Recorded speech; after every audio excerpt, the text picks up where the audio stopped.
Good evening and hello, and welcome to the second ever Acting as Reacting live stream and the first ever sole artist live stream on the channel for Marillion. Hurrah! Hope we're all excited. I sure as heck am. Although, to quote Stephen Stills at Woodstock, this is my second time in front of people. I'm scared shitless. Yeah. So we'll quiet that lot up for a little bit. Good evening to those in the chat, Bostar and music fan from Ohio. If I know you, music fan from Ohio, let me know, because people could be in from all kinds of places today and tonight, and whatever the time is where you are, really. Yeah, so Marillion, 35 years with their new singer. It's a long time for a band to go without a lineup change, and that is the truth. It's not just somebody joined 35 years ago. The band has not changed since then. In terms of personnel, of course, musically, they've changed a fair bit over time. Some would say for better, some for worse, and most have not noticed at all, with the indifference of the world at large. What can we say? Oh, great. Well, thank you, music fan from Ohio. I'm glad to have you here. I hope you enjoy. So, what I'm doing tonight is because I am well, some of you don't know me at all. So, I'm Joe, or JSB, or Joseph. I've got many other names, but we could be all here all night just talking about those. So, and I'm an actor, music fan, in that order, sort of. And Marillion have been my favourite band for something up to 20 years. I hear Bo starts saying that you two have been longer without a change, and I think ZZ Top and Rush are the only other bands I can think of who had that stable a lineup for that long a time, and they're all smaller bands in terms of numbers, not in terms of popularity. Anyway, I started this channel right at the start of this year, and so far I've only had one H-era Marillion thing up on the channel, which was celebrating 30 years of the Brave album, which is one of their many masterpieces. And that was way back in February. So I've had other Marillion stuff up, but it's all been fish stuff, just because of the nature of how things have worked. There was an anniversary for Fugazi, and Freaks, of course, made number 24 in the UK charts, and I've been looking at songs that made 24 all year long for 2024. Hey, Tracy. I'm loving that story. From my friend from Ohio here, my Marillion story is a relative of mine introduced me to Misplaced Childhood and told me that Marillion sucked after Fish left, so after a bit I decided to listen to it. Well, that is the other thing. For those who we do have some complete Marillion novices in the band, and I'll actually start a poll at the moment so I can gauge who I'm pitching this at. Former lead singer. They were very big shoes to step into in more ways than one. And there are a number of fans, a very vocal number of fans, but not a great number of them, who think that no Fish, no Marillion, and it's all very boring and they should really be over it by now, but they're not. Anywho, enough natter from me, really. We're going to get into the music, and for those who were with me last week, it's kind of a similar format, but also quite different, because of course we are just looking at one band, whereas last week we were looking at just about everything you can imagine. So I have got a playlist of Steve Hogarth era Marillion. It's not absolutely everything that they've ever done with him, because that would be mad, even madder than I usually am. But I've got 60 tracks or so. And we're going to hear them in some vaguely random order. Now, again, it's going to be kind of best of three. So we might get the three best songs on the list, but we can only hear one. We might get the three worst songs on the list and still have to hear one. That's basically the Russian roulette side of things, but for the most part, it should just be a fun way to dip and dive across the catalogue. So I'm going to let the randomness gods decide what the very first song is. Let's hit it and find out. Oh, we are starting with an epic. Try not to have too many epics tonight because we'll run out of time very quickly. I worked out that if we went through the full list here, it would be, what are we talking? Yeah, 20 songs basically. And if we did the shortest 20 songs, that would be about 85 minutes. If we did the longest 20 songs, 3¼ hours.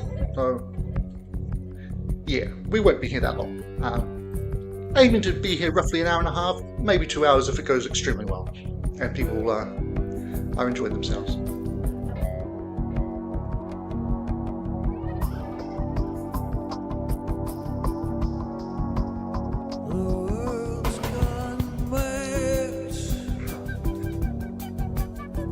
Well, CSK, I'm very glad to see you here, and some of the time I'm going to be choosing the 1 and 3 songs that we hear, but other times I'm going to throw it out to people who are in the chat. So once we get through this masterpiece, and it is,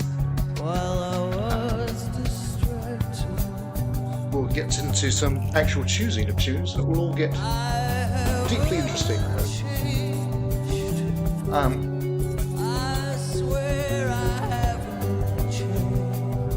Yeah, Bostart, the thing with Spotify is, as I'm not a paid member, then we would be subjected to ads every song.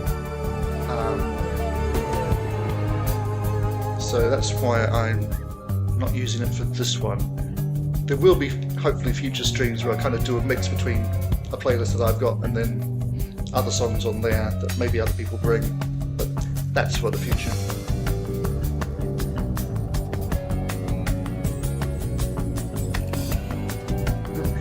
Music fan from Ohio, one American said that H is doing a bad Tom York impression on this. I think for a time he really did want to be Radiohead. I mean, who could blame him given how much success they were having, but I think there was a bit of jealousy going on there as well, so yeah. For me, H is very uniquely H, regardless of what anyone might say. Righty. This was also the very first song I heard them do live, and I'm only shuffling studio tracks today, but every song I play tonight can pretty much guarantee is better live, because they are incredible on the stage. Righty. Quick poll for you guys just to find out the level of Marillion fandom here.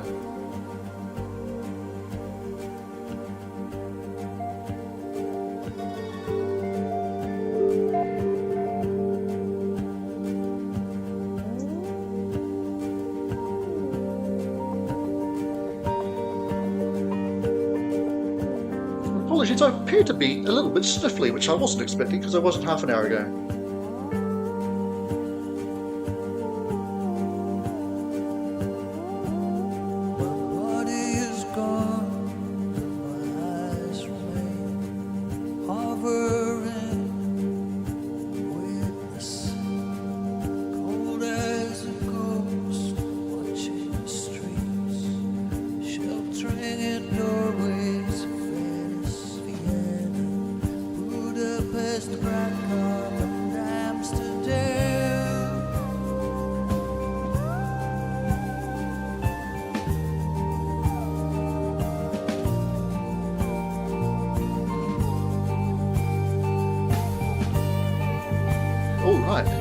Good evening, Nicole.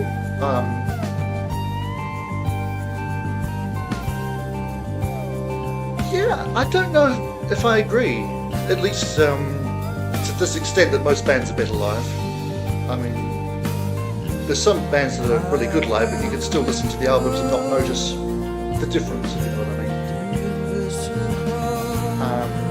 For the novices, I do have in the description of this video a few helpful bits of information about band members' names and roles, and a few other things that might get mentioned. So I hope you find that useful. Tracy is asking where they're from. Well, the joke answer is that they're a Scottish heavy metal band, which is, I don't think they've been referred to that in the UK press too recently, but it's more recent than it should have been. The former lead singer was Scottish, but otherwise they're, well, they sprung up from Aylesbury, but they're from all over the place. They're English, mostly. The keyboardist is Irish, but you don't really notice that. And Bo starts asking what I think is the secret of the H era, the longevity.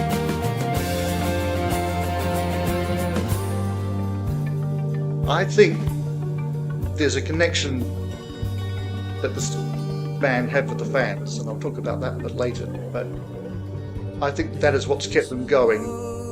They've got good interpersonal relationships, but we know that there's been strain within them at points, and they have come close to splitting up a couple of times along the way. They all believe wholeheartedly in what they're doing, and they've got to the point now where they basically all five have to agree on everything, or they're not going to do something. So they've built up to that over the years, but they have, yeah, basically just an understanding of each other after all this time that's kept them going this far, and hopefully will for a wee while longer yet.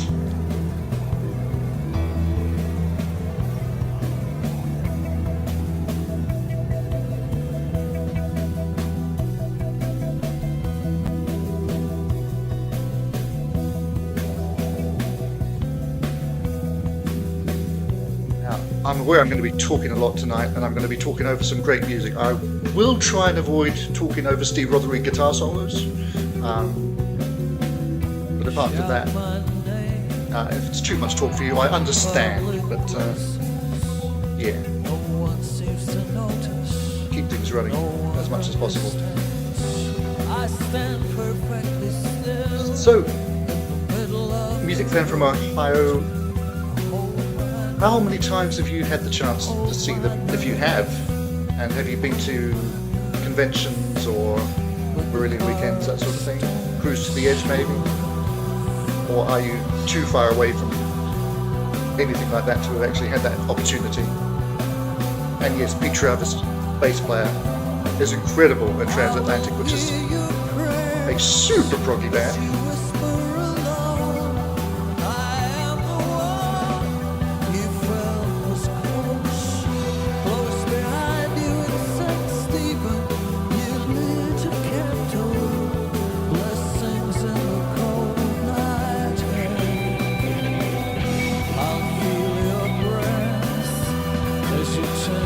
Well, I hope you do get the opportunity to catch them at some point in time.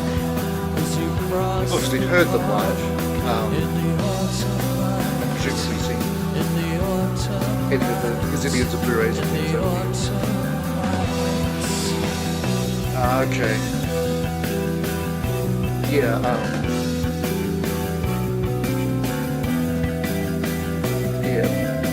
sad to say that that was probably the last chance you'll have to have seen them in the States. I have the feeling.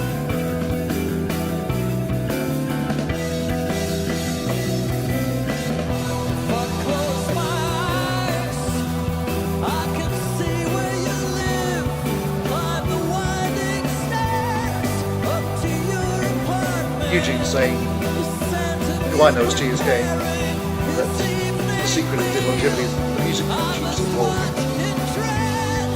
Sometimes it works, sometimes it doesn't, but never made the same album twice. Very true.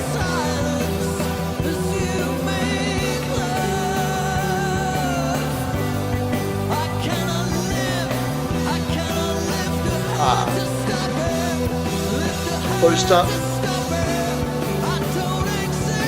Are they? Are they talking about doing any new music soon? They are the slowest working band in history. So they've basically taken off this year to write the next album. The most recent update we had was, yeah, we haven't really done very much.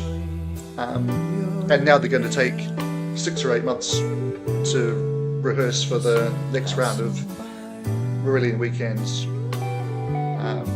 And then obviously perform those weekends. So it's going to be a long time, I think, before we get the next album.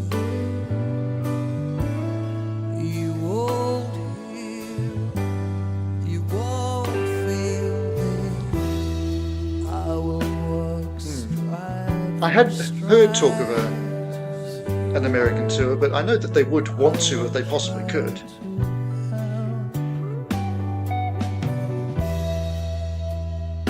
Yeah, both start. They are in a really strange and happy position where they can just do what they want at their own pace. It's something to behold. So, and I will talk a little bit more about the weekends once this song's over, because that will take a little bit of time.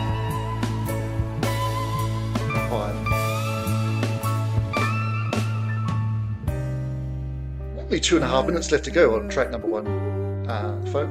So thank you for diving into the deep end if you are new. It's one of the reasons I don't bring Marillion to reactions to the classics live streams very often, because so many of their best songs are well over the 7-minute mark, but I will be playing, hopefully, a fair amount of shorter-ish songs along the way tonight as well.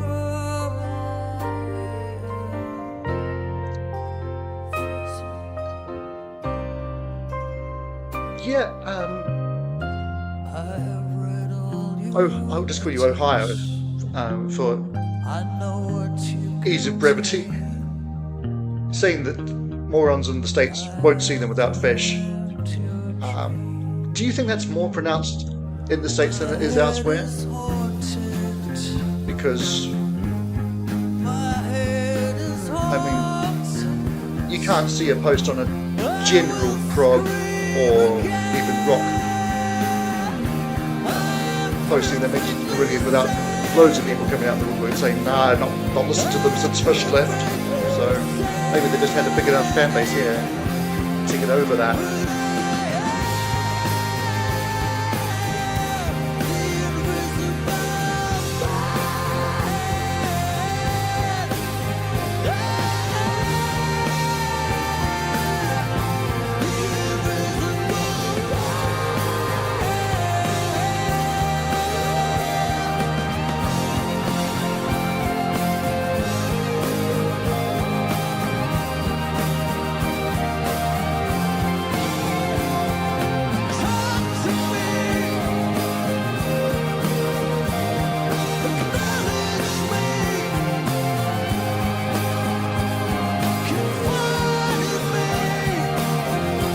Letting the big ending play out.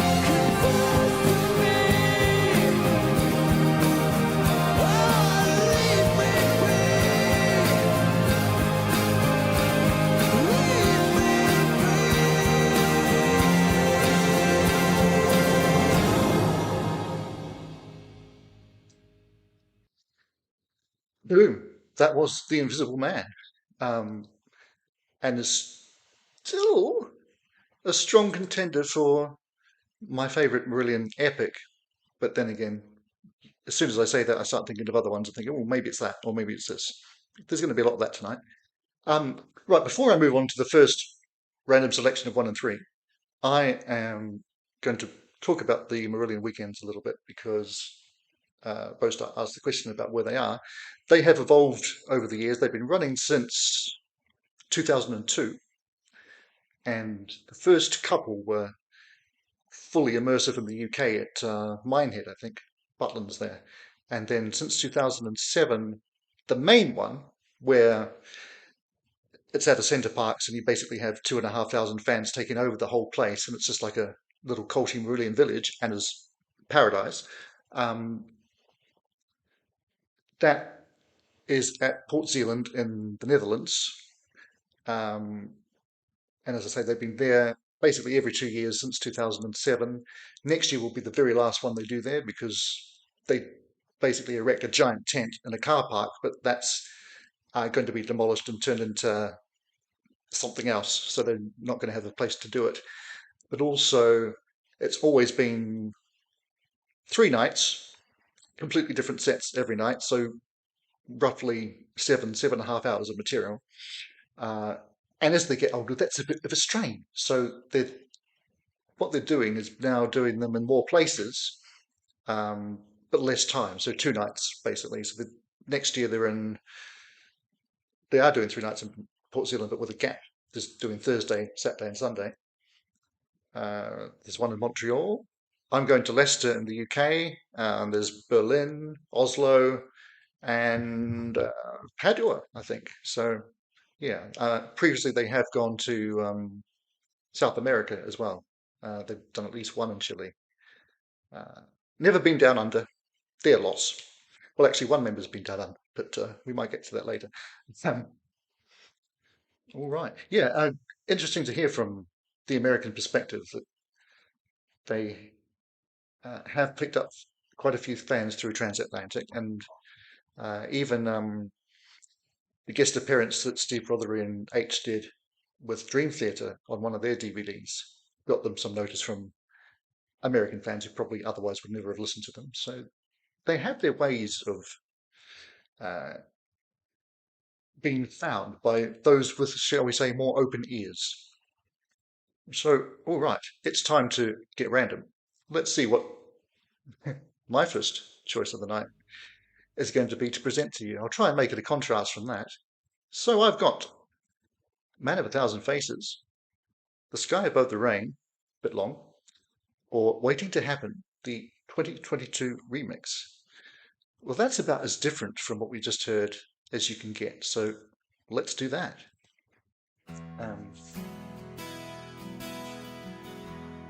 Already shown the Brave deluxe edition. This is the it's one side of it. Yeah. This is Holidays in Eden from 1991. So the second H era album, and popularly decried as their pop album. It's not quite true, but it sort of is. It's more accessible material, shall we say, at the behest of the record company, who were trying to break them as a major pop band with this good-looking young new singer. Not that he was that young.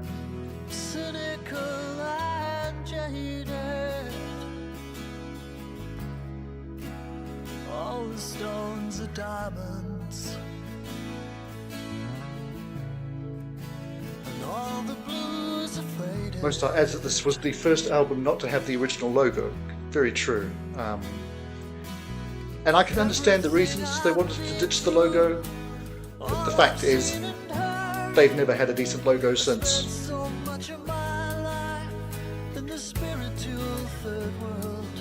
I was a big fan of the first Edison's Children album, which is before Rick Armstrong came into the band, and then I found the second one to be just a complete rewrite of the first and bore me to tears, so I never actually got as far as the third one.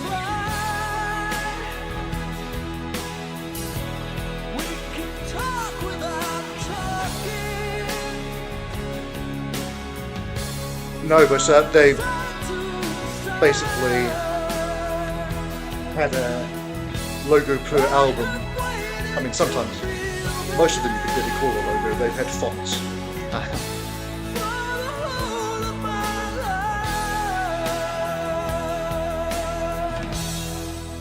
We took ourselves apart. So, just talking about the deluxe editions, as I said, this is a remix. They've all come out in these box sets of the EMI era, which is the first 8 albums, 4 with Fish and the first 4 with H. And these are lovely sets. They come with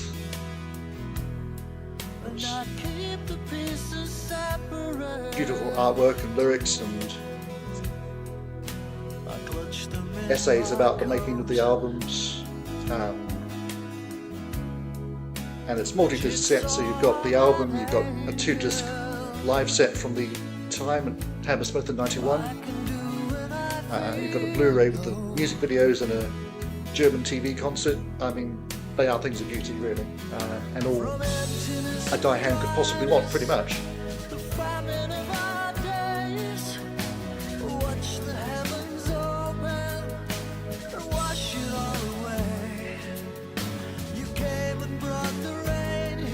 Ohio, tell us more about your conspiracy theory. Marillion's a big influence on most American musicians. Are you just talking modern prog, or wider than that?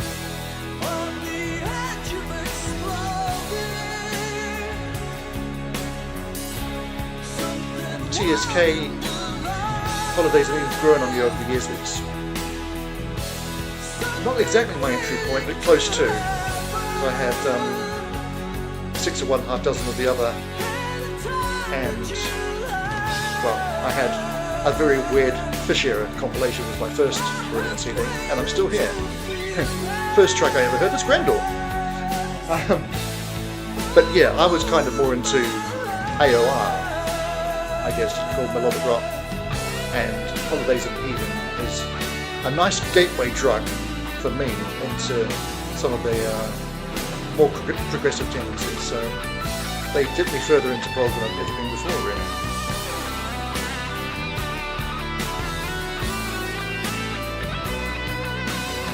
I think that the timing was off on this album, one way or another, really, Ohio.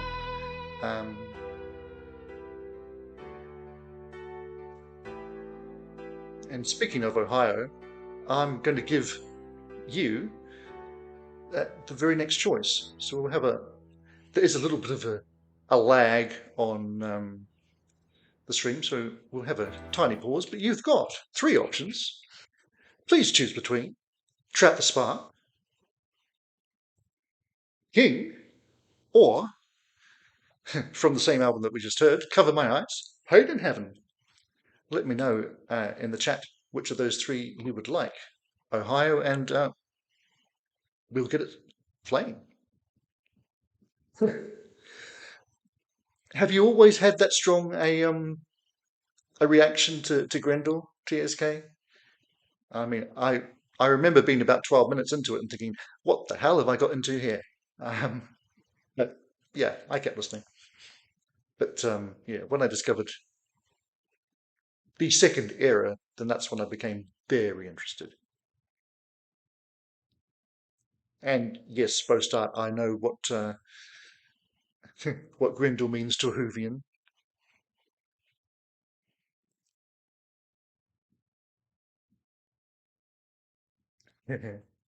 Oh, well, that's the hard thing, Ohio. When you've got a hard choice to make, just come down on one side. And I mean, I think I know which one I'd choose, but alrighty. You saved me from finishing that sentence because I realised that that was a lie anyway. So this is King from Afraid of Sunlight, and if you're looking for a first full Marillion album to give a listen to, this might be the one. This is the closing track, one of the heavier things they've done.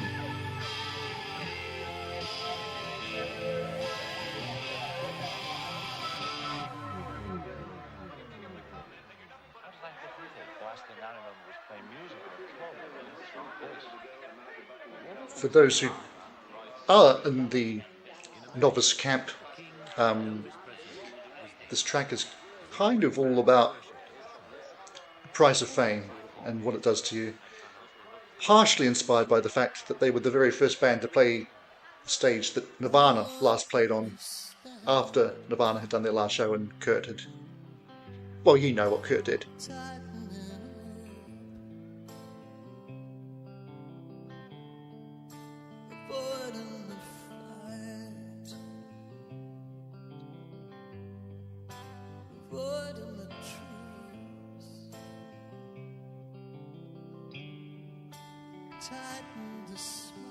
Yeah, we've also got oh hi, there's I mean I doubt that we'll come back to Cover My Eyes, but the final song of the night will be a conscious decision, and it can be anything that we've not yet heard, including ones we've skipped past, so there is that. Well, Tracy, that's why I wasn't asking you, though, you know, I might be able to put in brief descriptions to help you decide, or maybe a pass option as a poll. And welcome to Sounds and Vision HQ. If I know you from anywhere, let me know where that is. If I don't know you from anywhere, hello. Anyway, our new guests are saying that to them, Marillion was born in '89 when Steve Hogarth joined. They brought the seasons in and saw them on that tour. Never cared for Fisher's vocal style. Hogarth is the true voice of Marillion for me.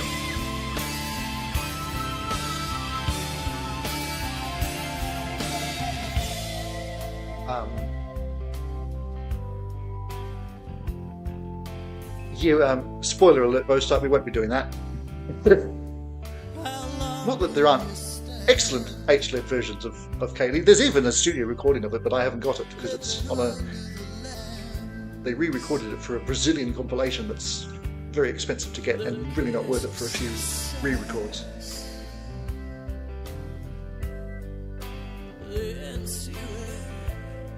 And Ohio, I probably will...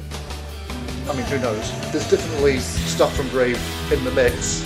I know what you're saying about it not working out of context. I've always said the same thing, but there are bits doing bits that don't, I think. And TSK, the next choice will be yours. I'm going to have a quick peek ahead to see what those might be.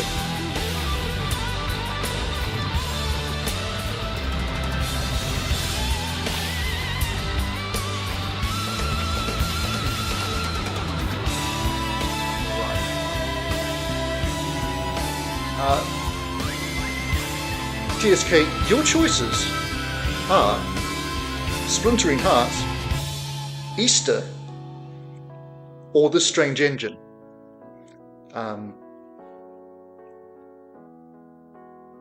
Can I gently guide you and say that maybe The Strange Engine is a bit early for another epic, but the choice is entirely yours.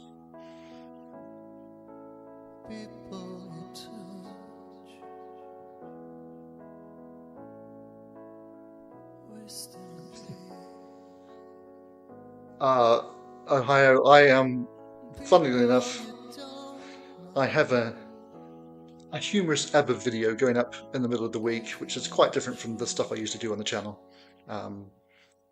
It's taking the piss out of other reaction channels who get, I'm so excited about everything I'm hearing, I can't believe this is the greatest thing ever, sort of thing. Fine choice, TSK. I hope you didn't feel me bullying you into making that decision. At the sound of your voice and the shake of your face. If anyone is new to the stream or the chat, there is a poll that's running, so please do select your level of Marillion fandom from that if you have not done so already.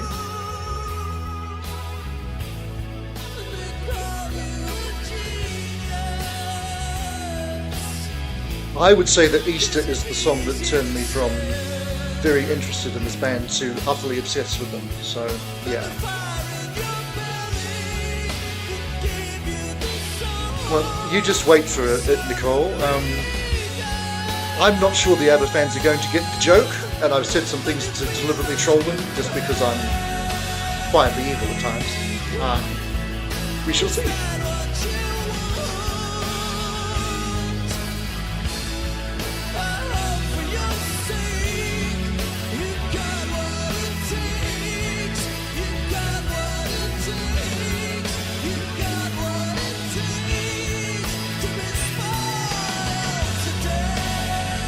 Okay, both start saying the only two H-era songs written too heavily were Easter and Uninvited Guest, both from the first album with them. Was that at the time, both start, or...?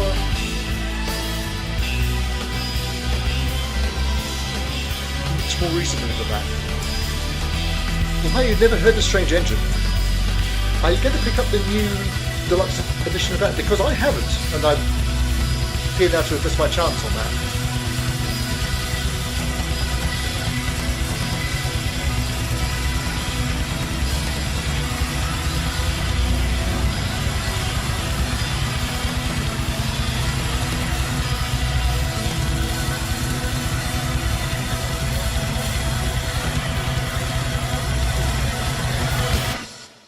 It's a big noisy ending, isn't it? But TSK has taken us in a completely different direction, which is one of the things I was sort of hoping we would get, is hearing all the different styles and shades of this group. So we have some lovely acoustic playing from Steve Rothery, and we'll get his possibly finest ever solo in a few minutes' time. Wait up for that.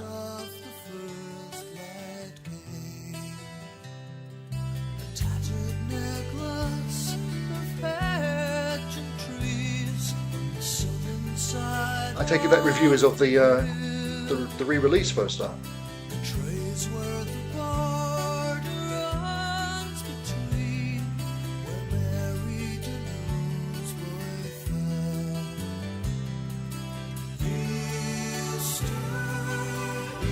Oh wow.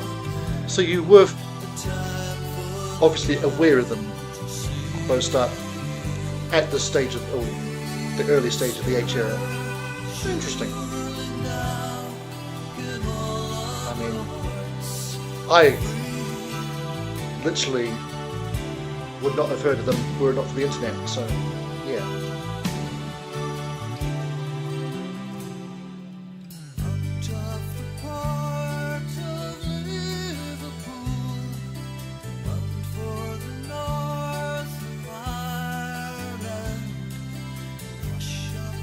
So,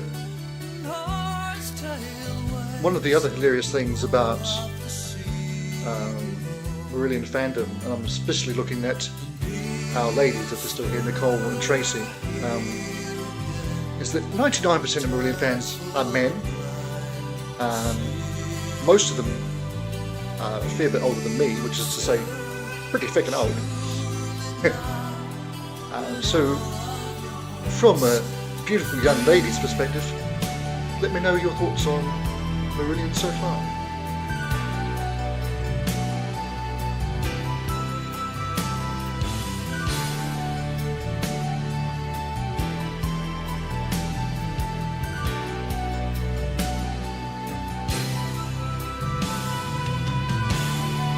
And yeah, here it is, possibly my favourite guitar solo of all time.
Yeah, if that didn't do anything for you, then this band's not for you. That's all I can tell you. Sounds and Visions HQ, are you still in here? Because if you are, your choice is next. If you're not, then I'll take the hit and have to make a decision myself.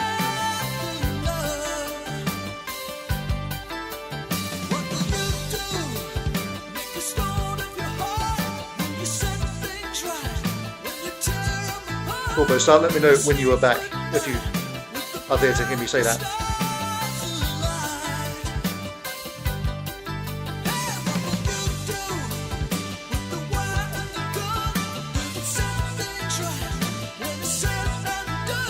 So Nicole, did you hear or listen to albums as part of when you were doing your, what was it, 1001 albums you must see before you die? Was that what you did? Or was it something slightly different that you went through every year under the sun and listened to 100 things? I couldn't ever do that. There's too much music, my brain would explode.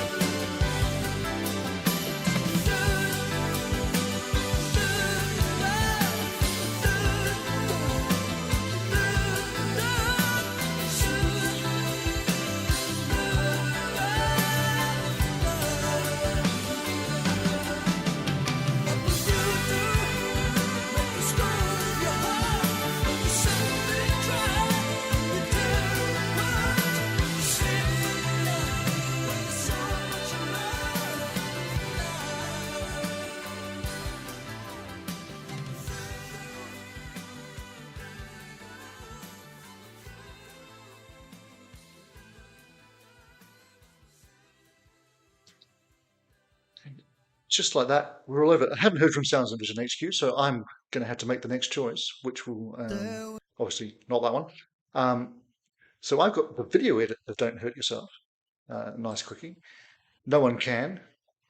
Probably their soppiest song ever.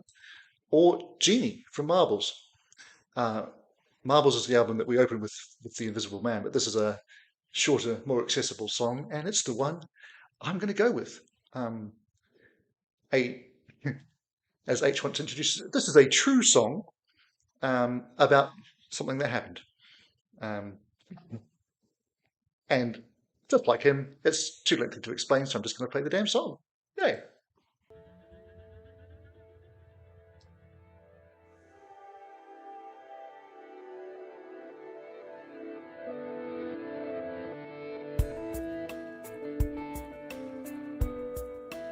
Oh, I kind of, I guess if it's an American publication, then they probably would get overlooked, wouldn't they, from the 1001 albums.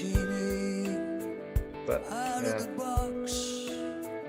I mean, for a band that have a devoted following, they're still very much under the radar in most circles.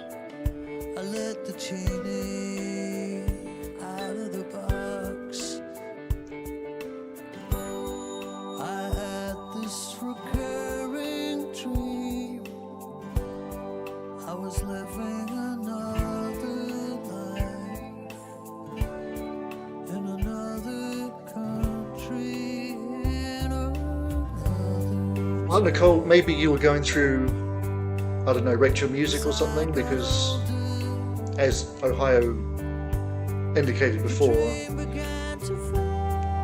American fans who probably put quite a bit of weight on what albums are on there would favour the Fish era and then just ignore the H era, which is ridiculous, but there you go.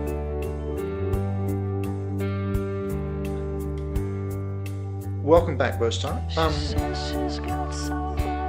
If I give you the next choice, how much information do you want me to give you about the song so that you know what to choose between?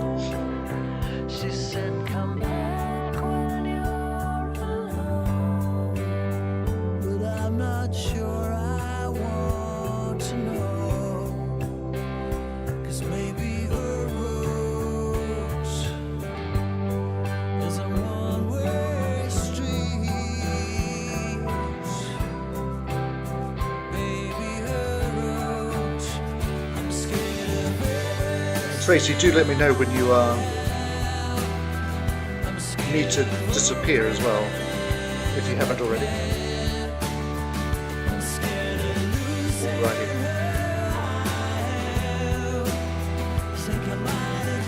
So therefore bow start.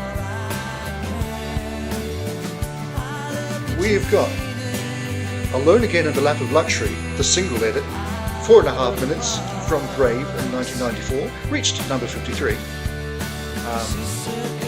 A nice catchy song about abuse. Choice 2 is Between You and Me from Anarachnophobia in 2001. More of an up-tempo tune for them. And then the third choice is The Other Half from Somewhere Else in 2007. That album over, again we are looking at, Between You and Me is about 6.5 minutes, the other half 4.5 minutes. That helps.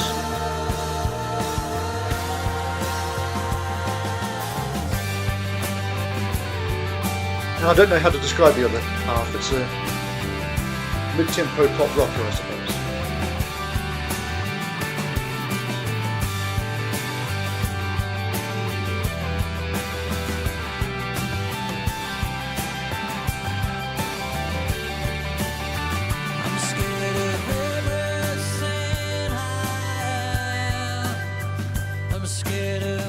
We'll line that up, and that will give me a good excuse to talk about another thing about them.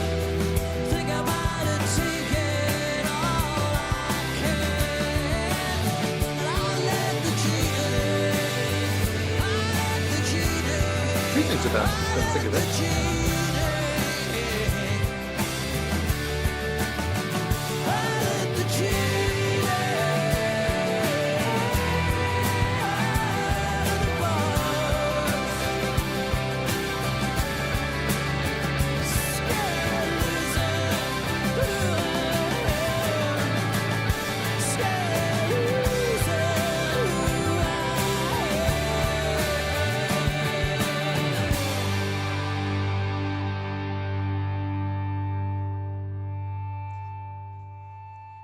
And yeah, that's a pop tune in my book.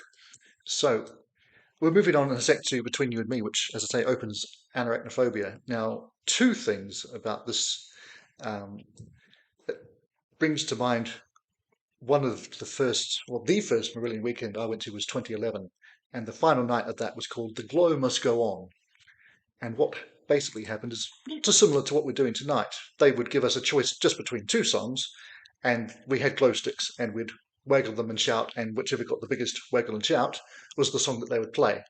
Now, of course, they tried to cheat by giving us songs that we wouldn't want to hear, but occasionally we actually voted for them, and they were like, we haven't actually rehearsed that one. Can we do the other one instead, please? But this one, they were on safe territory. They put it up against their most unpopular song, Most Toys. So Between You and Me got all the votes, and they were very happy. It is, of course, also the album is the first crowd-funded album in history. Way. I was hoping Steve might be in tonight to tell us about crowdfunding with Marillion in general, because the Pop by Ohio, this is a Kentucky fan who was involved in the tour fund in the 90s. So anyway, let's press on with Between You and Me, which starts with a little bit of Mark Kelly on the keyboards before we get into the rocking aspect of it. Hurrah!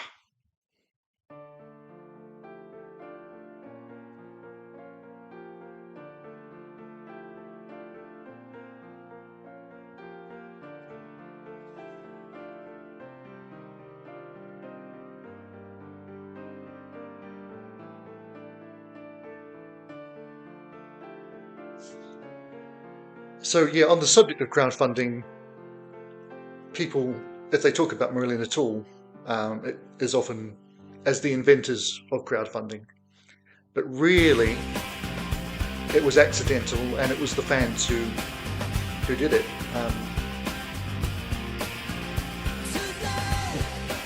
TSK, Most Toys is on this list, so I'm making no promises. But hey, if it comes up, it's not even 3 minutes of your life that you'll never get back. I don't think it's that bad. I'm not saying it's great, but it's not that.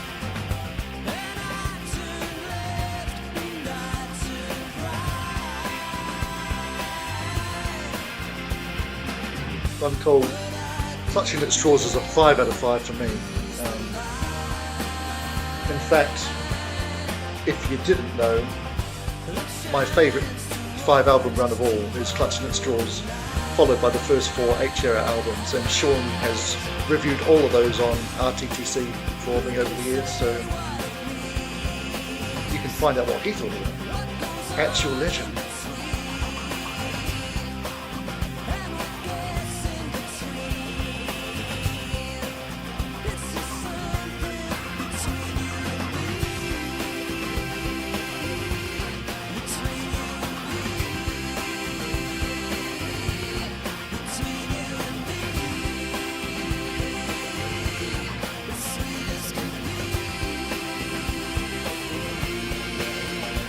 Nicole, apart from biased and interesting choices, did you find that 1001 series useful, maybe only for a starting point of hearing some things you would otherwise not have, or did you eventually find that actually a lot of this isn't really worth bothering with?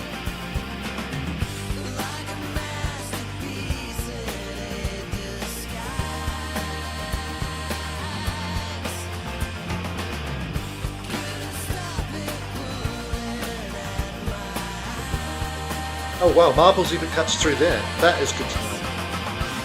Marbles is widely considered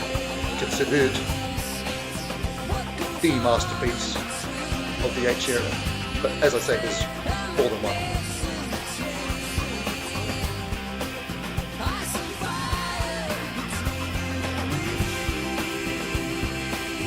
Ah well, Tracy, H era is all what we've been listening tonight with the new singer.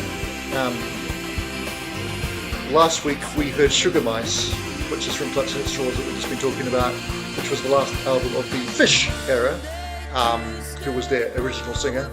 Not actually a fish, just a large Scotsman, who had that as his nickname and still does. He's out on tour now, doing his final ever tour that was meant to happen in 2020.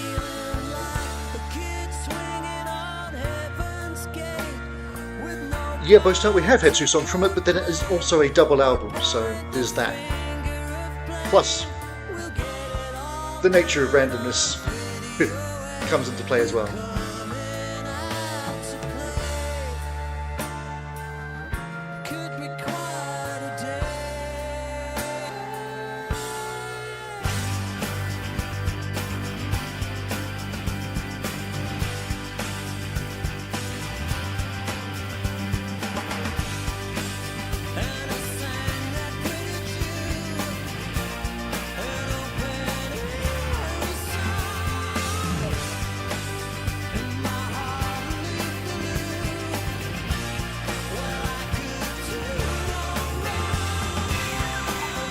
Yes, Tracy, I thought that would be a particularly helpful comment for you.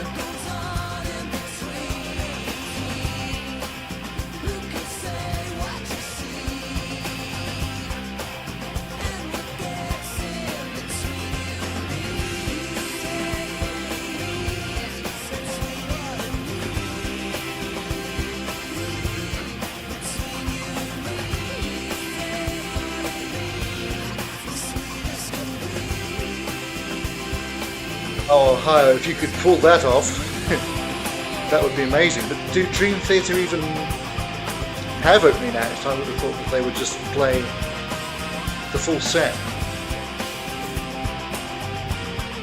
Yeah, I mean, it would be a great way to get them in front of ears that should be hearing them, that's for sure.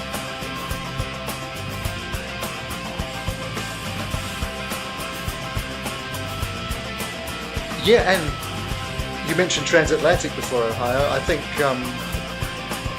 in many ways Mike Portnoy kind of repaid the debt to Pete that way, because I mean Marillion were at a low in the late 90s, and him being part of that big prog supergroup, I think helped give them a slight little push. It certainly had. I mean, at one point he was saying he was going to leave Marillion and just do Transatlantic, but obviously that didn't happen. Oh, the Dream Theater did have openers last year. Okay.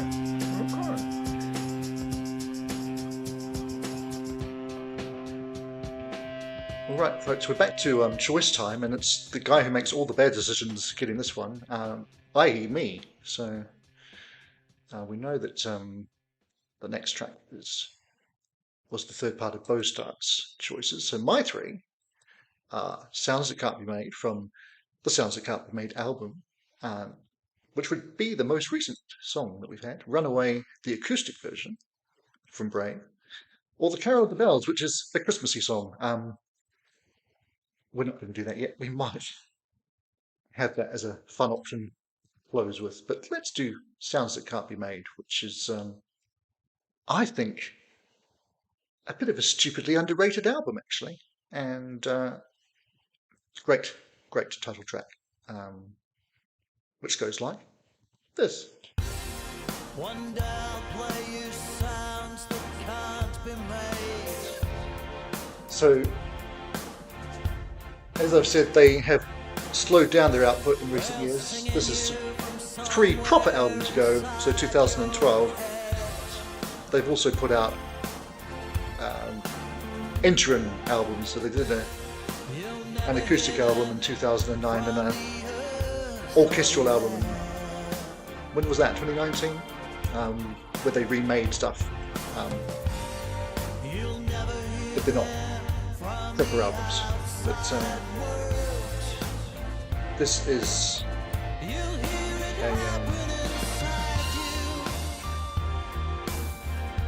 another deluxe edition that I've got here, and it's got everybody's name who pre-ordered in the back. I'm in there somewhere, and again, beautiful artwork. They've got a different artist to do the art for each song, so this is what we're hearing right now.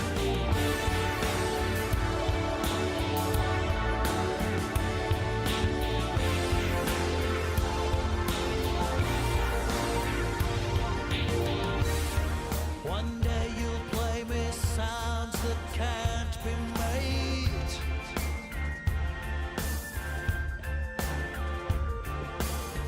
I'll feel them humming from somewhere inside your hand.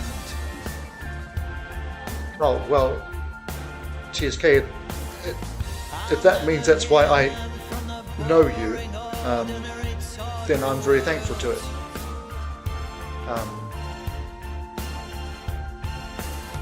I mentioned it last week, and it's in the description below. The MOLF, the Marillion Online Forum. It's a really outmoded style of internet forum that was prevalent in the early 2000s, but there's a bunch of us diehards over there who still live there because we don't do Facebook, pretty much. And we don't talk about Marillion all that much, do we? Kev, I almost called you. We talk a lot of nonsense for the most part, and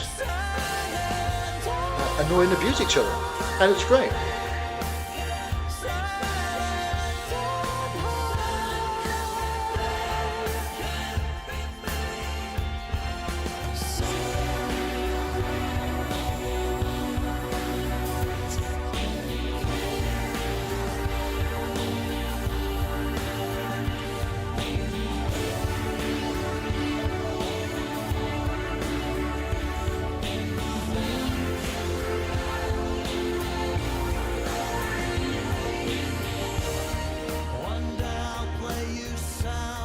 All that. That's a tough question though, Ohio. What album do you recommend to someone who hates the H era? 2 questions back at you first. What do you know that they've heard, if anything? Presumably they've heard something. And what else are they into?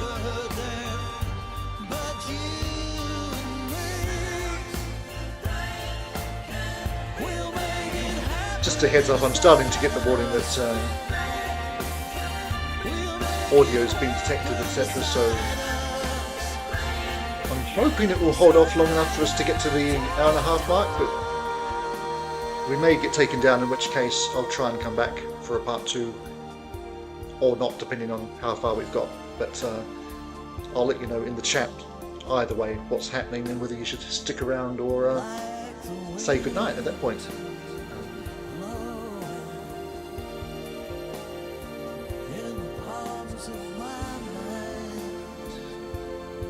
Yeah, TSK, when I'm pressed to name a favourite, or certainly an album for people to listen to as a starting point, Afraid of Sunlight is the first one I usually go to. It's funny, we think of it as being an album of shorter songs, but they're still mostly 8 minutes. But it is kind of accessible. Oh, okay, Ohio, so, well, to be honest, I did not like Fear as much as just about anything else either.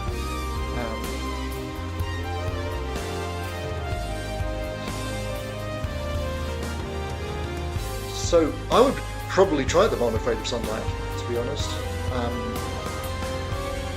The other one that people would go to is Marbles, but I mean, to do Marbles properly, you have to do the double CD version. The single disc cuts out too many of the best tracks, but it might be a bit much to digest for someone who's relatively new. But if they gel with Afraid of Sunlight, Marbles is probably the next one to go to. Well, we'll start. Bad news is that it's completely unrepresentative Cannibal Survey of that album. But it is a diverse album, so there's probably other things on the I think you'd like. You'd probably like Beyond You. And we heard King earlier in the night. I don't know how that one gelled, isn't it?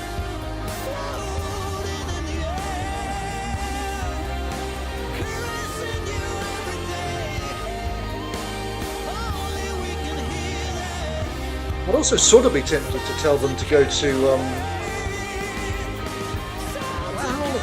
yeah, if they're a prog fan, then Brave is good. It's certainly not an album for someone who's not into prog. But I'd also sort of say the most recent an album for a start, because in many ways it's similar to Fear, but for me it's actually got songs on it, which is a big plus. Boaster, it was Retail who, the reason there's two versions of Marbles.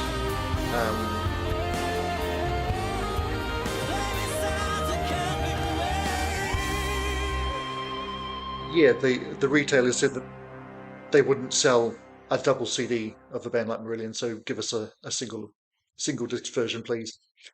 And they acquiesced. Alrighty. So, speaking of the most recent album, I'm going to pull rank and choose the next song as well, just because I've seen what they are. So they were Enlightened from Marillion.com, which is an underrated album and a gorgeous track from it. But let's go with the most accessible track from the most recent album, Murder Machines, preceded by Only a Kiss. And this whole album was written in and is about the pandemic, as you'll probably tell from the lyrics. And again, well, that's a picture of the whole band.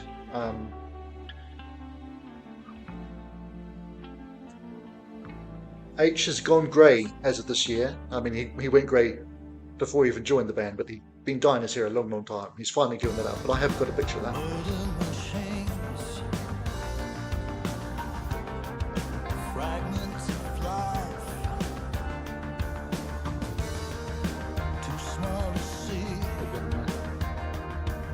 Artwork for this song.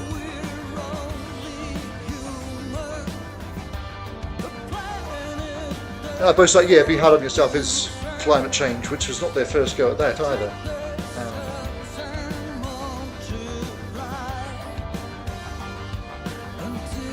You know what, Ohio? I think H's vocal is great on this particular track, but I know the band are never going to stop working with Michael Hunter and do their jam band thing that they do to write albums these days, but I sort of wish they would get someone like Chris Neal in to produce the vocals and get the best out of H, because to me that's the biggest difference between the studio and live, is H's vocal delivery. I mean, he owns that stage, but sometimes the studio versions are just that little bit flatter than they ought to be, given what he's capable of, I think.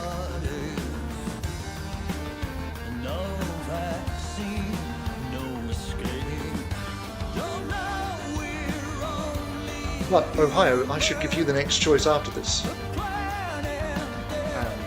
Yeah. I'm not sure how you'll go with these choices, to be honest, but let me know what you think. I know you said that Brave wasn't a great choice because you're taking things out of context, but The Great Escape could be an exception. That's option 1. Option 2, Real Tears for Sale. And option 3, another of the most hated tunes by Marillion fandom, Hope for the Future, which, if you haven't heard The Strange Engine, you probably haven't heard that because it's on The Strange Engine. So let me know what you think.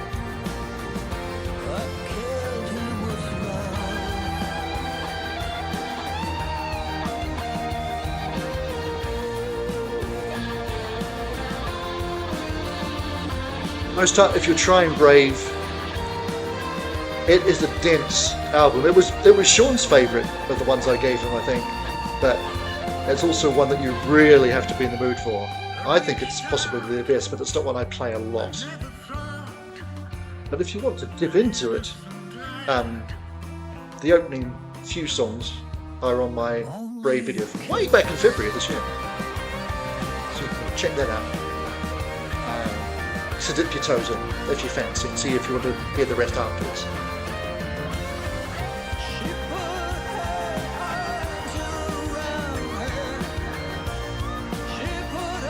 Oh, marvels. In that case, ignore everything that I've just said. Well, don't, but you can't apply it to that.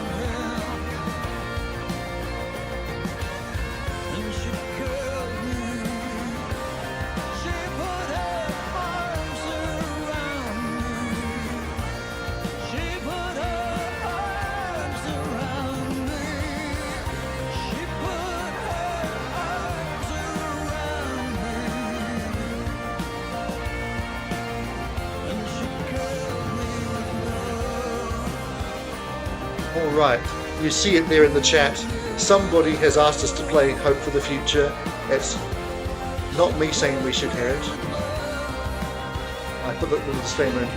I also add, I actually really like it, and I don't care what anybody else says.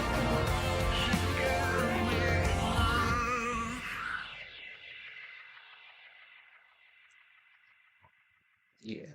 So that is by far the most accessible song on the most recent album, which made number 2 in the UK in 2022.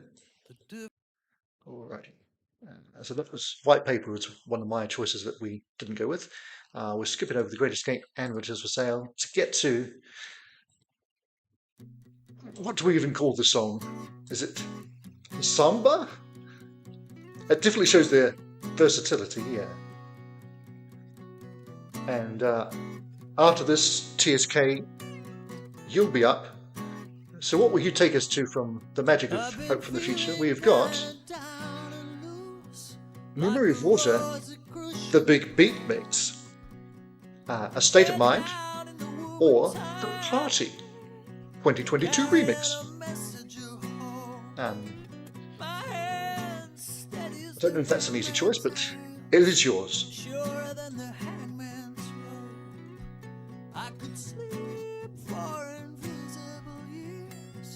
Carrying a message of hope for the future,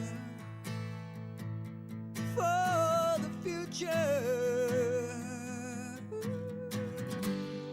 Now, as part of the Marillion weekends that we talked about before, pretty much every time they've done one, they've had a night which is album night, where they play one album top to bottom. So when they did the Strange Engine to put this album strong, they got to this track and were like, we probably had to play this one, sorry about that. Yeah, I like it.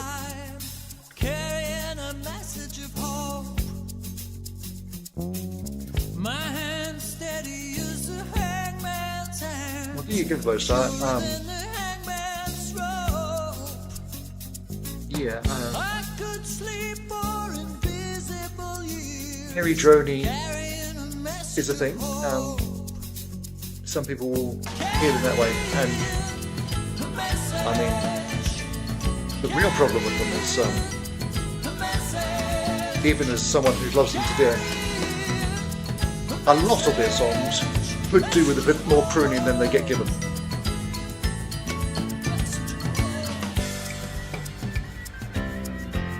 Cool, we shall have The Party next, which is not really a party song, but hey.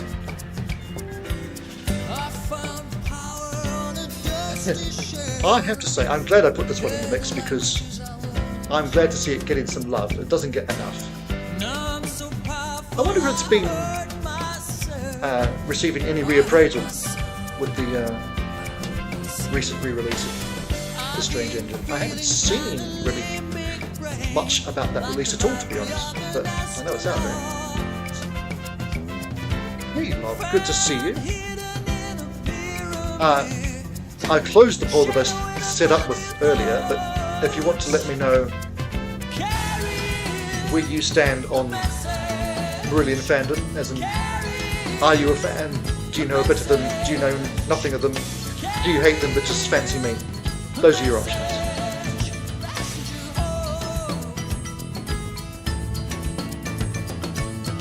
I have got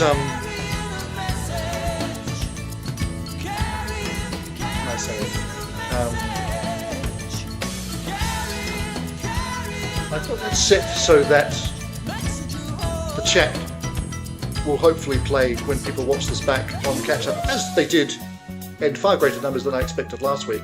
Although it takes a couple of days, it seems, for it to turn up. But once it does, I'm going to be pointing people on the MOLF to this section to show them people like hope for the future. God damn you.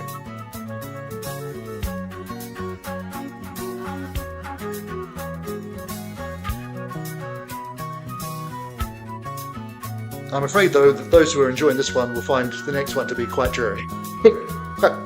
This is all about showing those different flavours, so kind of exactly what I wanted for us to get out of tonight, so hurrah!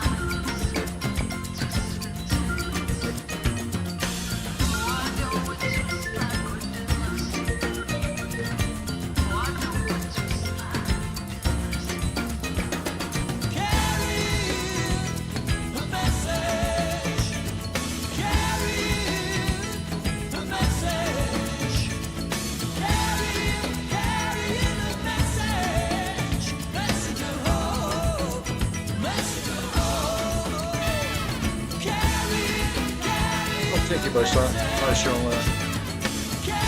likely check that out post-stream. Thank you very much.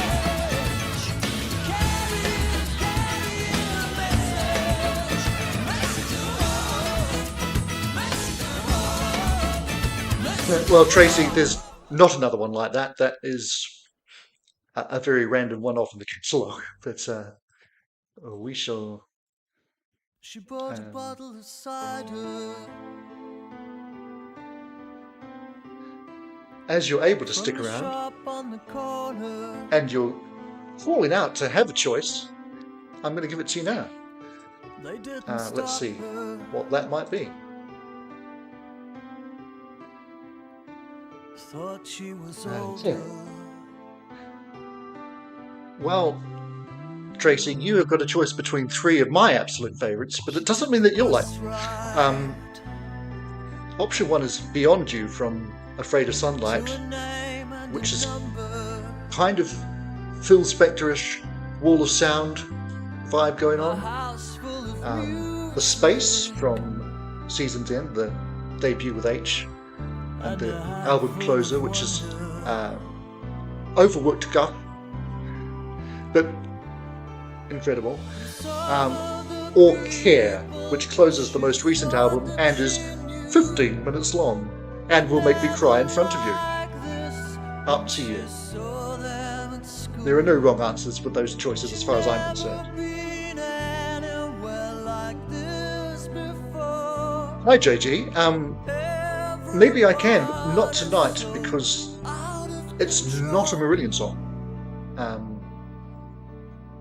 I don't know what year that Ben Paul album is from, but if it's 2024, my next stream will be all about music from this year, so I will be taking viewer requests for stuff that I don't have for that. So do pop back for that one if that works for you, and for everybody. I'm hoping to do this, by the way, guys, next week, but it will be the first time that Hubby will be at home, and he really cramps my style. What can I say? I never get anything useful done when he's about. So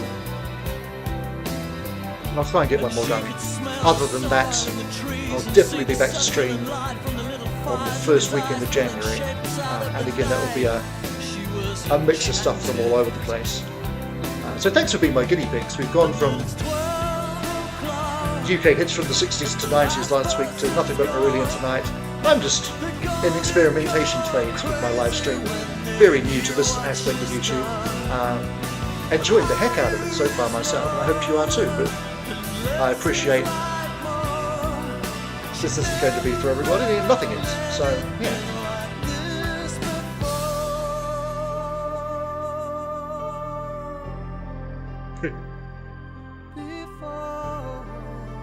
Well, I don't want to see me cry either, Tracy.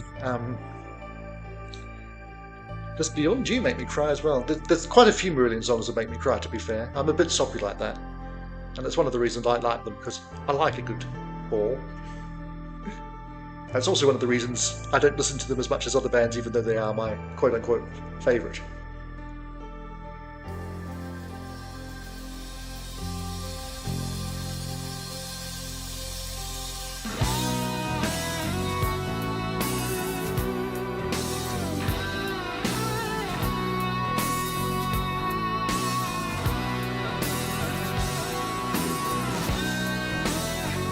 I know I said hello to you earlier, but when you say you finally caught a stream, this is only the second that I've ever done, so you're doing pretty well.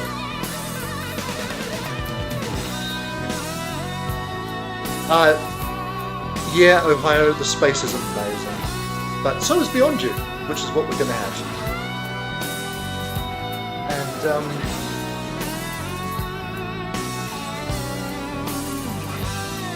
after that, we're getting to the hour-and-a-half mark, so we'll have to start thinking about how many more things we can hear at all. Thank you all for being in, checking us out. There's been a lot of people in and out, but in the chat you've been steadfast and true for the most part. It's been great to have you.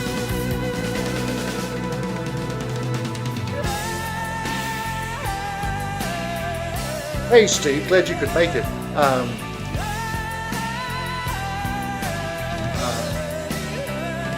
We mentioned you earlier when I was talking about crowdfunding, because correct me if I'm wrong, but you were definitely involved, I want to say heavily involved, with the tour fund for the Strange Engine tour. If I'm completely wrong on that.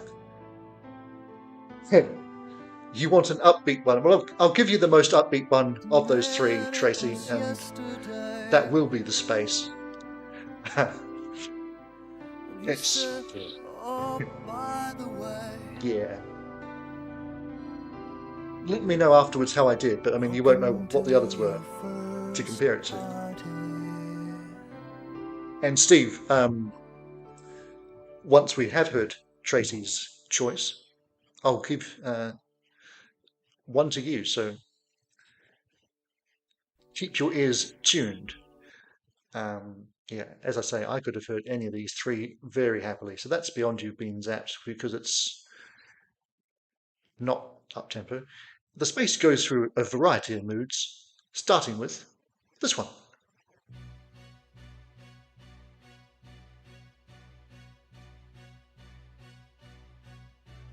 And it does end with some of H's greatest vocals that have ever been captured in a studio. My humble opinion.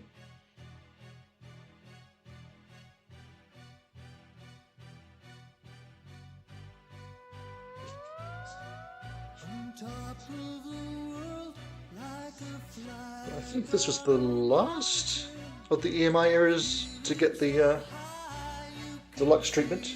So this is the Michael Hunter remix of the song.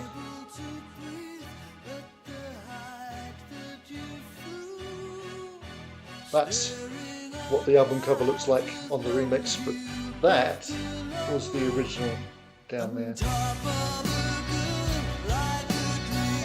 I'm entirely sure why they reworked it like that.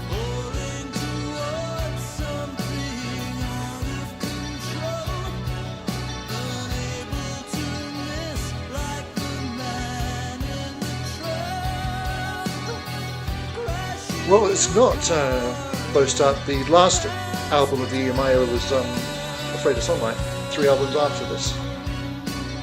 This is the last one they... No, I was going to say something really about EMI, but it's not really true. I actually have a friend who worked for EMI in the H era, knew Lucy, who worked there as well and now manages the band. And said to H, I like Marillion now that you're with them. Yeah, they actually released them in a very random order.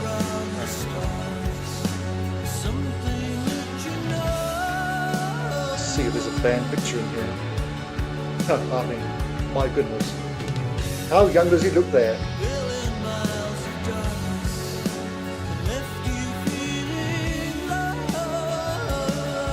I was saying, so you were contributed to the tour fund. Saw 4 shows, and I believe you were at Rochester. I hope I'm not making this up. For those who don't know what I'm rambling on about, as I said before, they did pre-orders and crowdfunding for albums. American bands, such as Steve in the chat right now, got them over to the States on the Strange Engine tour after Mike Kelly had posted to say that they couldn't possibly afford to do it. The fans raised the money so that they could. Basically, is the long and short of it. And then that having happened, the band took that as basically their business model going forward. So without the fans, I doubt this band would still exist. And yeah, so cheers, Steve. We owe you, mate. And for that, you could choose the next song.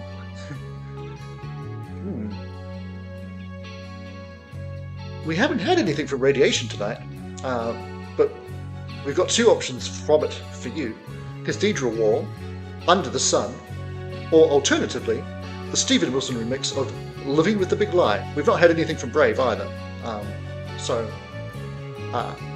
up to you.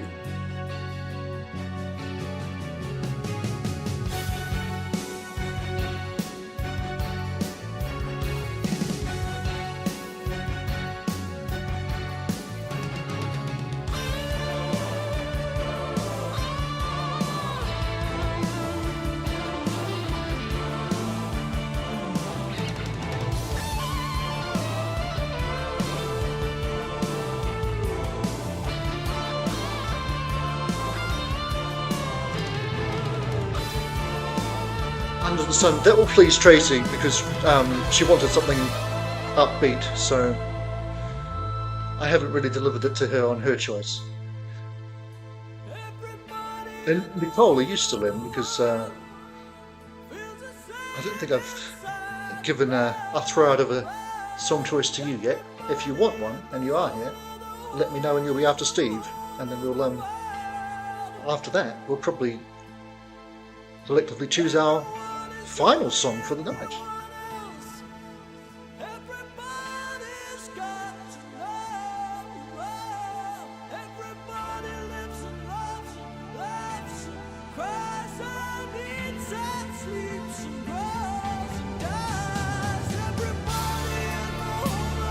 Thanks for coming in, TSK. It's been great to have you. As I say, I'll quite possibly be back a similar time next week, but I'll be sure to let you and the rest of the MOLF know what my streaming plans are. And good luck at work tomorrow. I'm working as well, but on Zoom, so I don't have to go anywhere.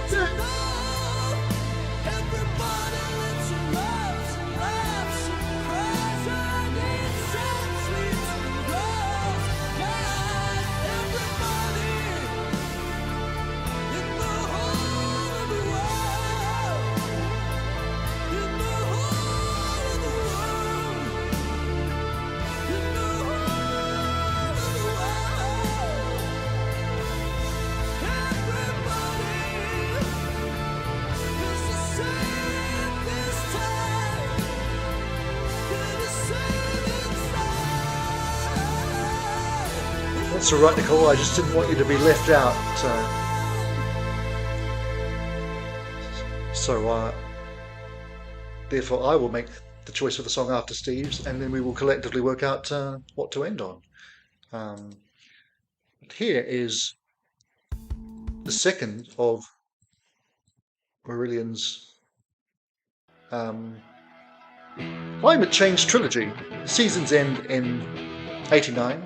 This in 1998, and of course, as we mentioned earlier, Be Hard on Yourself on the most recent album.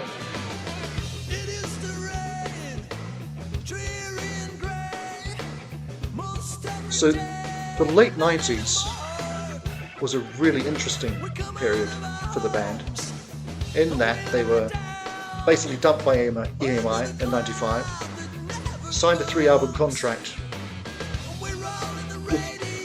an indie label, Castle Communications, and then basically had to churn out an album a year for 3 years because that was the only way they were making money. And it meant they did some different and interesting things. None of them are the greatest albums, but as we had with Hope for the Future before and this one, they were unique.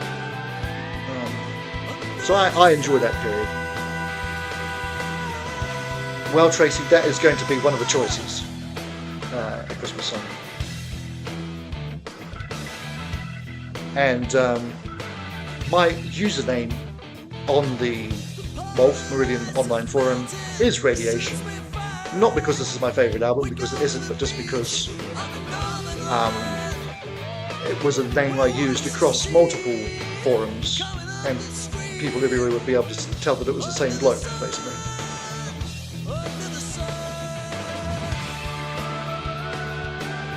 It's really interesting hearing from you guys who are not fans as to what chimes with you, because it's very different from. I mean, there's so little in the way of fan consensus anyway. Really, we don't agree on an awful lot. But there is a vague consensus in the fan community about what makes good Marillion and what doesn't.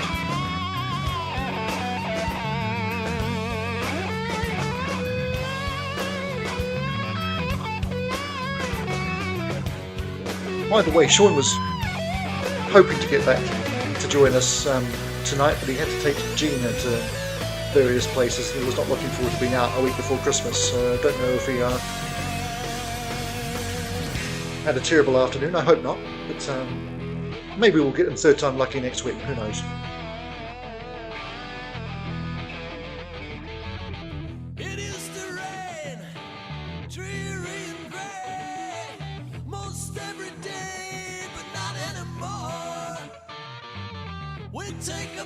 So I'm going to start a poll for our final song of the night, which won't be the next one. It'll be one more from me, and then we'll get to the last song.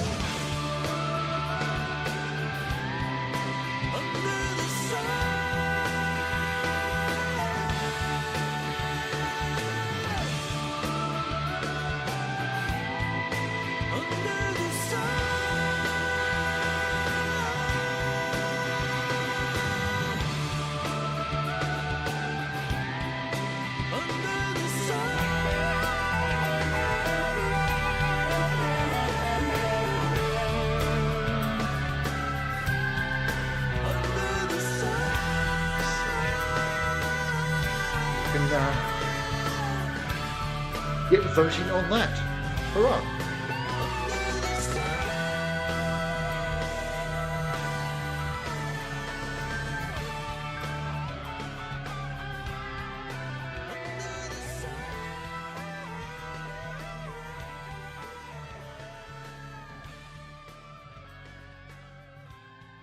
Alright, so this will be my last choice of the evening. I hope I make a good one.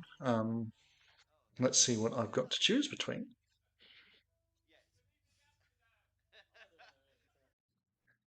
Okay. Estonia, Reprogram the Gene, or Map of the World. Because we're in up-tempo mode, let's go with Map of the World. Co-written by H with Nick Van Eede from Cutting Crew. I know. Who would ever thought that was a thing? Cutting Crew are actually going to open for them in Leicester in May, so I'll be seeing them. Hurrah!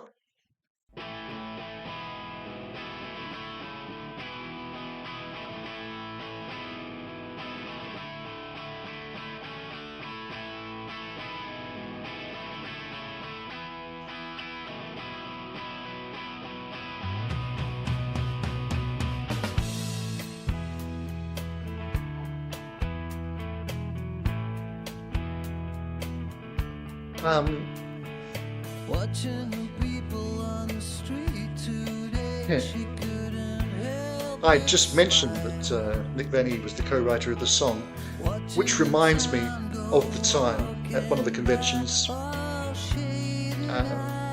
in Port Zealand, where we, as I said to those who were in there or those who weren't, we're in the Centre Parks in the Netherlands, and it's 2,500 fans coming from all over the world and living together for a weekend, and is amazing. One of the things that happens is we have Marillion pub quiz, where everything's about Marillion, and up until 2015 the winning team of that quiz would then on the Sunday afternoon go on stage and do the final against the band. So 2015 was the last time that the fans had done that. Since then they've just been given a trophy and a photo. And who was in that team in 2015 that you know? Yes, you're looking at them now. You guessed it. Anyway, one of the questions was, and we did it pointless style, one of the questions was name any writer of a Marillion song, and H came up with Nick Van Eede, which is what we were going to go for, but they got to go first. So they got a good score on that.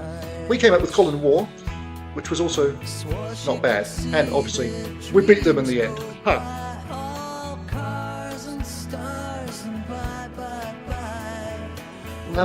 I like it, but as with most Marillion things, it's a bit long.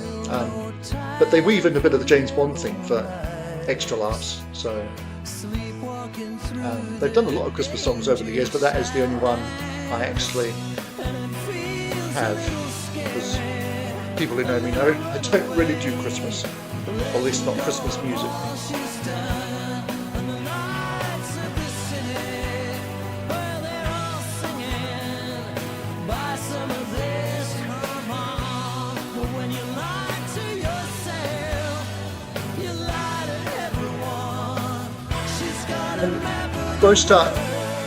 Some fans refer to this as one of H's crowded house type songs. I wonder if you have any view on that. Bearing in mind that he's actually not the biggest crowded house fan in the band, that would be Steve Rothery.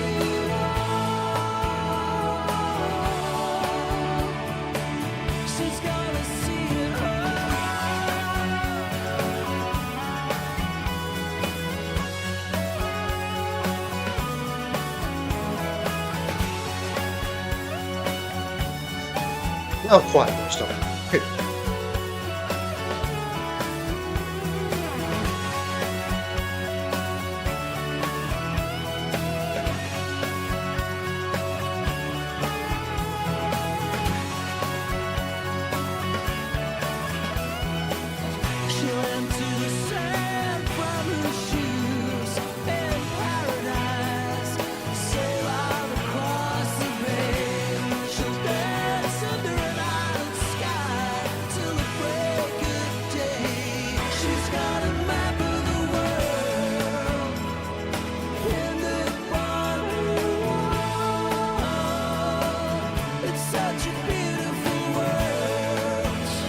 Good question, Steve. I haven't done a PZ since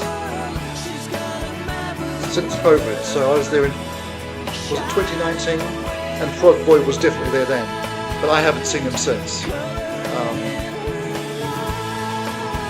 maybe I did bump into at the Albert Hall. Was that yeah, that was pre-COVID as well. I used to do, I mean, my first time at PZ, me and Prog Boy were a team, just the two of us. So he was pretty much the first Marillion fan I became friends with.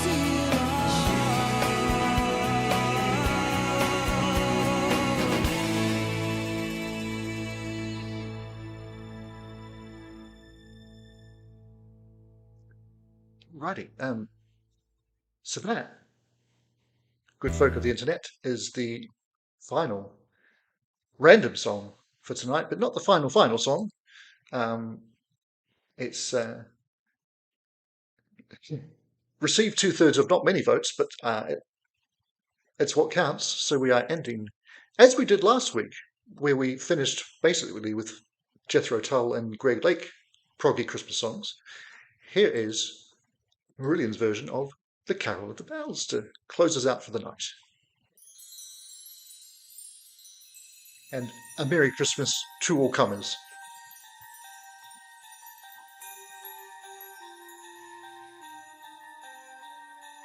Hark how the bells, sweet silver bells, all seem to say, throw cares away, Christmas is here, bringing good cheer to young and old. Obviously, if we do happen to go down during this, then I won't come back, but if that does happen,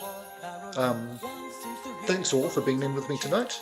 Bostart, this came out, wow, 2013. I did not realize it was that long ago. I think of this as much more recent.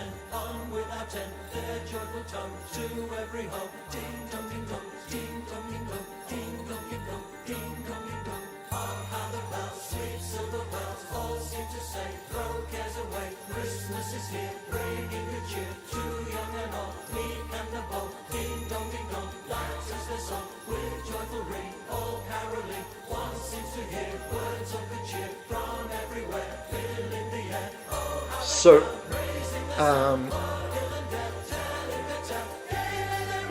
the other news from the channel, folks, is last week I was saying I was edging up to 500 subscribers. Well, I'm now on, I think, 512, so yay to you for being in there already. Ohio and anybody else who isn't already subscribed to the channel, please do. It would be lovely to have you. And I am about 70-ish watch hours away from having 3,000 view hours on YouTube. Those two things combined means that shortly you'll be able to do exciting things like do super chats on my streams. I know, I can't wait either. Yeah, I'm, creeping up the rankings slowly.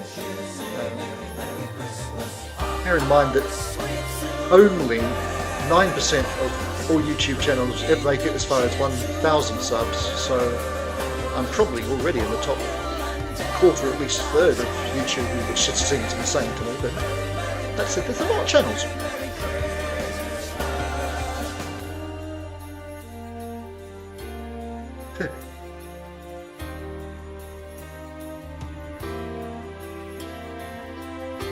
I'm not entirely sure what you're referring to with the Stop the Cavalry cover, Ohio.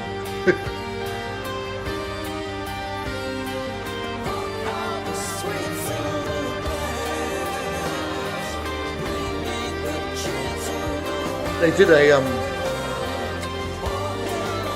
quite cute music video together, this one as well, which has them all with Santa hats, kind of doing the Bohemian Rhapsody thing with all the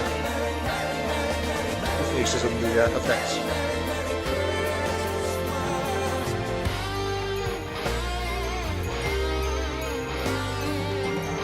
Well, they may well be, Ohio, but I don't know the original, and I've not heard their version that does exist.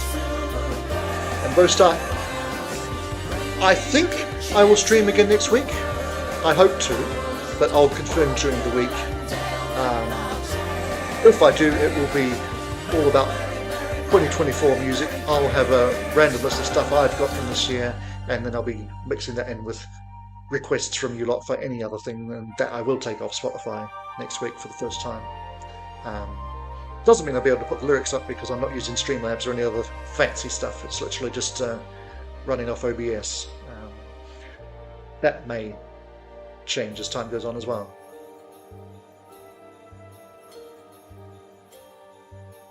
Yeah, boast art. I probably would if I heard it, but I try to remain ignorant of such things. Yeah, if you thought it was ending, folks, there's still another 2 minutes or so to go on this one. They could even make A Christmas Carol go on a bit longer than it needs to. What can I say? It's a talent.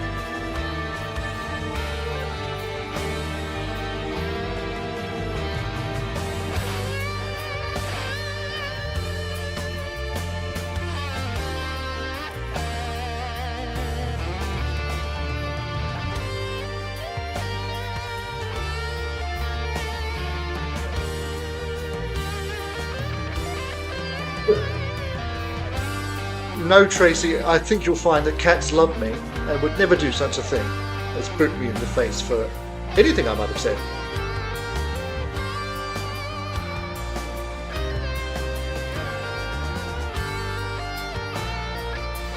I actually have a stuffed toy cat called Rothers because I can't have a real cat because my husband's allergic to them, which is basically his only fault, but it's a pretty big one. You know who else who's allergic to cats? Steve Hogarth, and we've been celebrating him all night long, and his 35 years in Marillion. So, yeah, he joined in February of '89. Season's End came out, what was it, August, September? And, yeah, they're still going strong all these years later. I don't know if tonight's converted anybody else or not, but hopefully you've at least enjoyed having a random swirl through the past 35 years of their output. Oh, if you're just saying hello, well that's fine.